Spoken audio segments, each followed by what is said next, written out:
And it is banner night for the 2026 World Series champions, the Cincinnati Reds. For the first time this season, the Reds are home, taking on the Philadelphia Phillies, and after playing 8 games away from Great American Ballpark in Cincinnati, Ohio, again, the Reds finally return home for the first time since game number 2 of the World Series against the Tampa Bay Rays. And now, the start of the 2027 season has been rough for Cincinnati. We are 3-5, and it's kind of been the pitching staff that's been struggling, but also the guys in the lineup as well. We're dealing with some injuries. Shea Langeliers is his day-to-day, so that's why Tyler Stevenson will re-enter the lineup tonight and bat 8th. But some of these guys are just struggling. Will Benson, after 8 games, batting 103. You got Kyle Tucker, what's new, batting 167. Ellie De La Cruz at 143. And Andrew Abbott's first start in a game where he did get the win. He went 7 innings, ERA hovering around 6, in a game that we ended up winning, I believe, 16-6 against the San Francisco Giants. So the Reds trying to bounce back here tonight. They raised the banner of the 2026 World Series Championship, and we're playing a Phillies team that has 2 former Reds on it. Guys you're familiar with, Noelvi Marte and Christian Encarnacion Strand are batting 6 and 7 in this lineup, and they got a guy in Mick Abel who's kind of gross. Abel's got a changeup that is very slow, and it really switches up on you as Ellie De La Cruz jumping on the fastball, and that's what we're going to need to do tonight. De La Cruz jumps on the fastball and blasts that one to right field. He's on for the leadoff double, bringing TJ Friedl to the plate on the 1-1 pitch, and Friedl just not going to get all that fastball. Charging in will be the left fielder in Brandon Marsh. And by the way, righty on the mound, Bryce Harper, again, falling victim of that slow circle change. But anyways, Bryce is in the game, obviously, and Xavier Isaac is hitting against a right-handed pitcher as Kyle Tucker will ground out to end the inning. So Isaac will be on first base, or playing first base. Harper, as you see right here, is in left, doing that for the first time in about 3 to 4 years. Again, Harper, after the arm injury, has shifted more into a first baseman / DH as Adolfo Castro blast Andrew Abbott, takes him deep into left field, and the Philadelphia Phillies get onto the board first here in the second inning. 389 feet off the bat of Castro, 1-0 Philadelphia. But yes, Harper back in the outfield, back to where he started his career, and it makes sense as we're going to walk Noelvi Marte on that curveball. He's been doing really well to start the season. Encarnacion has been struggling as we're going to strike Encarnacion out, but I was not aware of the Noelvi Marte stolen bag, so Marte will steal second with 2 outs for Carlos De La Cruz, and he'll strike out looking on the fastball in. So Abbott doing all right. Of course, give up the solo home run to Castro, but we got to get it going with the bats. I know it's only been 1 inning, but still. Will Benson, was that just a Cinderella run last year? Was that his Linsanity season in 2026, batting .330 in the regular season? I don't know. I mean, again, we made him the permanent DH. Again, he's hitting against both righties and lefties, as that curveball, that changeup is nasty by Abel. He's going to strike out Xavier Isaac. If Benson continues to struggle, and I get we're only 8 games into the season, but if he continues to struggle, we'll see. We might have to shift to, I don't know, we've got a guy on the bench in Josh Bell, who can hit left-handed pitching, I think, better than Benson can if Benson keeps this up. So we'll see. Again, we're only 8 games in. A lot can change. It's Tyler Stevenson. Welcome back to the lineup. Got sent down to AAA because he batted 150 through one half of the season last year. But Stevenson blasts one up the middle. He'll be on with the single. Bringing up Matt McLean. McLean, though, just too late on the fastball. And that's what Abel does. He'll mix speeds on you. And the changeup and a fastball are about a 30-mile-an-hour difference. But Ellie De La Cruz will get a hold of the circle change.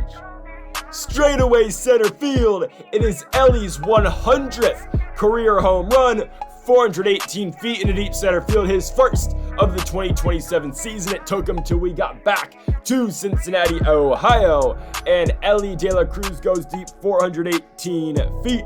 And the Cincinnati Reds take the lead just like that. Our score 2-1 thanks to that homer by Ellie De La Cruz. TJ Friedl will walk, bringing up Bryce Harper, who will take strike 3. Harper has struggled out the gates as well so far in 2027, but Friedl will swipe second base with 2 outs, bringing up Kyle Tucker. Oh, that circle change, but Tucker's going to get a hold of it. 107 off the bat, and it's going to go in the corner in right field. Tucker's on with a 2-out double, and the Reds have now taken a 3-1 lead. Can we add on more, though? Can Benson break his slump? 2-2 pitch, and he can't. Abel with the slider. Again, he's got so many ways to get you out. As we go into the top of the fourth, Abbott pitching now to Brandon Marsh, and Marsh will ground out to Matt McLain. Yeah, Marsh in the 3 spot's a little interesting, but they got Trey Turner in the 4. This Phillies team is not the same after the loss of Bryce Harper, and that's kind of why we traded for Harper. The Phillies hadn't won anything since they've been to the World Series, in 2022? So we thought, hey, go out here and make this move. And it's done all right for us, right? Bryce Harper was the World Series MVP last year. And the Phillies were a playoff team last year, but they lost in 2 games in the first round of the playoffs to the Arizona Diamondbacks, who, of course, we beat in the NLCS. Spencer Steer's on here with the leadoff single to kick off the bottom of the 4th. Xavier Isaac on the 1-1 pitch. You know the power he possesses. Just trying to get that on a more consistent basis. He had that little outbreak early on in the NLDS against San Diego, where he did very well in the first 2 games of that series, and we kept pinch hitting him. And I don't think Xavier Isaac had a single pinch hit throughout the rest of the postseason. So that's where, again, Will Benson came in and Isaac didn't get as much PT. We're hoping he can really get it going, because the reason we got rid of Teoscar Hernandez in the offseason was so Xavier Isaac could be an everyday player on this team. And I think we'll figure things out. I'm hoping Teoscar Hernandez wasn't the reason why this team was so successful, but we'll see. Christian Encarnacion Strand will fly out into center field to TJ Friedl. Carlos De La Cruz gonna strike out fastball up and in by Andrew Abbott. As we now move on to the bottom of the 5th, a 3-1 score and a 3-1 lead for Cincinnati. And Abel will hit Ellie De La Cruz, and if you put the guy on base, this is what's gonna happen. These are the consequences. De La Cruz swipes second base, and on a 2-2 pitch to Friedl, he'll take third base. So immediately, a runner on third with no outs, and all TJ Friedl's gotta do is put a ball in play. However, Abel will walk him, corners, no outs. Christopher Sanchez now comes in to pitch for Philadelphia, and he'll see Bryce Harper, who's 0 for 2, full count. Bryce, oh man, barely hits that pitch into left field, but we got 99 speed. Let's salvage the at-bat for Harper. Throw is offline by Brandon Marsh. Ellie De La Cruz scores. That is the most undeserved sacrifice fly ever, as Bryce Harper gets the RBI. Tucker takes strike 3, but Friedl will take second. And hey, we're gonna do it. Josh Bell will pinch hit for Will Benson just to play the matchup, and Bell will ground out to second base. So the leader of the book club goes down, but the Reds now expand their lead to 4-1 as we go on to the top of the 6th. There's a pop out to Spencer Steer. I assume Steer's going to take it from Stevenson. He will. We've got 1 out now for Bryson Stott on the 2-2 pitch. Got him looking, sweeping curve away. I mean, I don't think it's a strike, but we'll take it, as Johan Rojas will get popped out to Matt McLain. McLain is under it on the pop out. Let's go on to the bottom of the 6th. Steer will lead things off, and he will get tied up on that Sanchez slider in. We've got 1 down for Xavier Isaac. Not a great swing on the slider. Isaac's still over in this game, and again, he doesn't hit lefties all that well either. That's why Esteury Ruiz hits in games where a left-handed pitcher does start, and Harper goes back, obviously, to first. Ruiz goes to the outfield. Because, again, we just don't want Isaac hitting left-handed pitching every single day, because we probably wouldn't be all that successful in doing so. So Garrett Crochet, who we got in the offseason, our big new lefty addition, will come in to pitch the top of the 7th. He'll get Brandon Marsh to line out. Trey Turner, always a tough out, will hit one high in the air in left field, but hitting it to his former Nationals and Philly teammate Bryce Harper. We got 2 down for Castro, who's gone yard in this game so far, and Adolfo Castro is going to do it again. Not going yard, but he's going to hit it in the gap in left center field. Castro's on with a 2-out double. He'll be in scoring position now for the 6th spot, which is going to be Novi Marte.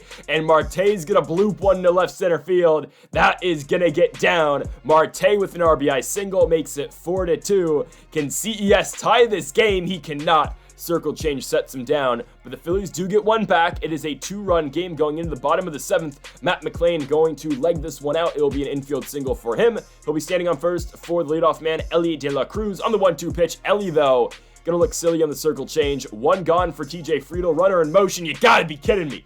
Bryson Stott with an amazing play to take one away from Friedl. We've got 2 down, runner on second, and Harper again is held hitless. Something that I think only happened once in the entire 2026 postseason. But we go on now to the 8th inning. Here comes Mason Miller. He is the setup man for this team. Obviously, we got the new closer in the offseason, Felix Bautista, but Miller looking to shut Philly down and keep this 2-run cushion going into the top of the 9th. He'll get Marchand on that pitch in. Bryson Stott in the 3-2 will walk, bringing the tying run to the plate. Johan Rojas on the 1-1 will get flown out into right field over to Kyle Tucker. Let's go on to the bottom of the 8th. Let's see if the Reds can get some insurance runs and maybe keep Bautista in the pen for the 9th. Probably not. We need 2 runs. But Josh Bell comes up on the 1-2 pitch, looking silly on the slider. We've got 2 outs for Spencer Steer. On the 1-1 pitch, Steer will ground 1 to short, straight to Trey Turner. So Felix Bautista will come pitch in his first home game. Coming out for the save, the new closer in replacement of Camilo Doval will come out with 1 save so far this season. He got it a couple games ago, and he'll pitch to Brandon Marsh first in the 1-1. And what an introduction to Cincinnati. Brandon Marsh is going to line that one to left field, immediately bringing the tying run to the plate and putting a guy into scoring position. Here comes Trey Turner. 1-2 pitch. Turner will get popped out. There is Tyler Stevenson behind the dish. We've got 1 out now for the 5 spot, which means Adolfo Castro on the 2-2. He's 2 for 3, but Bautista 100 on the gun. Last hope, Novi Marte got him on the slider.